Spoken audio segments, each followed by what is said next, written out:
This little guy right here is an incredible snake. This right here is an intergrade between the populations of the subspecies called southern black racer and the population called Everglades racer. Now, the Everglades racers are found in very South Florida, whereas the southern black racers are found mostly throughout peninsular Florida. In a little bit of Palm Beach County and also in southwestern Florida, there's a population of intergrades of these two subspecies, a slightly darker variant of the Everglades racer, but also a little bit paler than the southern black racer. It's a little bit in between, and you could tell that this is an intergrade right here because it's matte. It's not shiny black like a southern black racer would be, but he's also not very gray, dark gray like an Everglades racer would be. He's somewhat in between. He also has a white belly, though not as white as an Everglades racer. So that is how you could tell that this is an intergrade snake, which is incredible.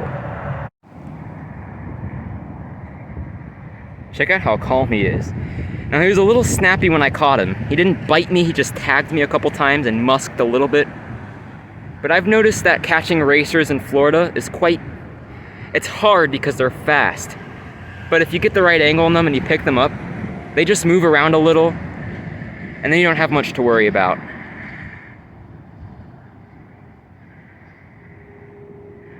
Another trait of the Everglades racer is that little bit of kind of yellowish coloration near the cheek and around the mouth.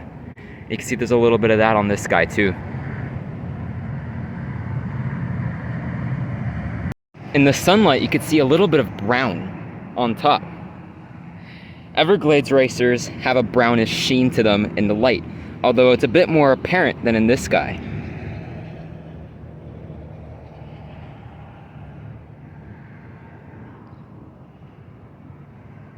I've seen some Everglades racers get even pale gray at times. I've seen some Everglades racers that are very pale gray. And most of the time, they're dark grayish brown. Not this dark, though. So when handling any snake, but especially racers, it's best to stay calm and let the snake navigate your hand as if it's navigating a habitat. So that way it knows that you're not a threat to it, but just a little obstacle in the way throughout the trees. You can see he's flicking his tongue around. He's feeling safer on my hand now than he was before, that's for sure. He was very shaky, moving around a lot like a little worm. I think it's time to release this incredible hybrid snake back into the habitat where I caught it. Right into here.